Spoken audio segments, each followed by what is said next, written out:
Hello दोस्तों, 20 जुलाई 1969 Apollo 11 mission का लूनार मॉड्यूल चांद पर लैंड करता है।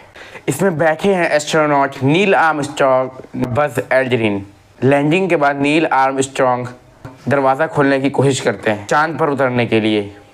दरवाज़ा खोलना आसान नहीं था क्योंकि वहाँ पर प्रेशर बहुत ज़्यादा था, लेकिन थोड़ी ही स्ट्रगल के बाद ये दरवाज़ा खोलने में सक्सेसफुल होते हैं।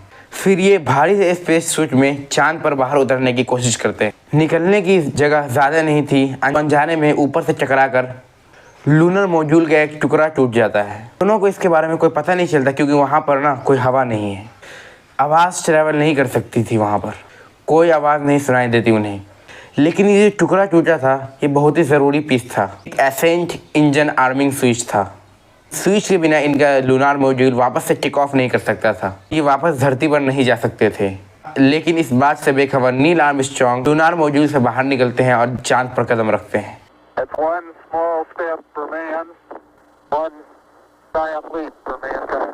दुनिया के पहले इंसान बन जाते हैं चांद पर कदम रखने वाले। लेकिन क्या सही में ऐसा हुआ था? आज 50 सालों बाद बहुत से लोग मानने से ही इनकार कर देते हैं कि इंसान चांद तक गए थे। कई लोग थ्योरीज बनाते हैं अपनी और कहते हैं ये पूरी चीज़ अपोलो 11 मिशन सिर्फ एक दिखावा था अमेरिका की तरफ से। इन्होंने धरती पर ही इस नाटक को फिल्म किया था और दुनिया को जाकर झूठ बोला था। नहीं तो ये झंडा कैसे लहरा रहा है चांद पर बिना हवा के? क्या है इस सब के पीछे की सच्चाई? आइए जानने की कोशिश करते हैं आज की इस वीडियो में।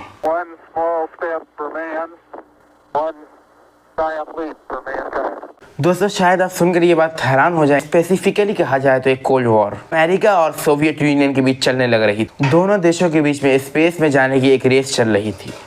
साल 1957 में सोवियत यूनियन दुनिया का पहला देश बन जाता है आर्टिफिशियल सैटेलाइट को लॉन्चिंग करने वाला।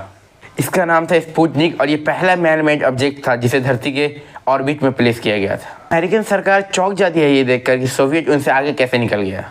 कुछ महीने बाद 1958 में अमेरिका भी अपनी सैटेलाइट लॉन्च करता है।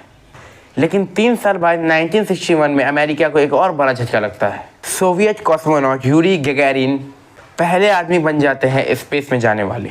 एक बार फिर से सोवियत यूनियन ने अमेरिका को पीछे छोड़ दिया।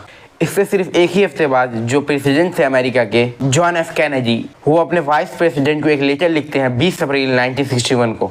वो पूछते हैं उनसे आखिर कैसे हम सोवियत को हरा सकते हैं, कोई और ऐसा स्पेस प्रोग्राम है जो हम जल्दी से कर सकते हैं जिसकी वजह से हमें ड्रामेटिक रिजल्ट मिले और इस रेस में हम आगे बढ़ सकें।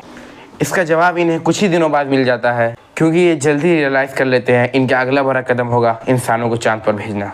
25 मई 1961 को ये अपने फेमस भाषण में वादा करते हैं दुनिया के सामने कि ये दशक खत्म होने से पहले इंसानों को हम चांद पर भेज देंगे। इतना ही नहीं, जो इंसान चांद पर जाएगा उसे ये सेफली वापस धरती पर भी लेकर आएंगे।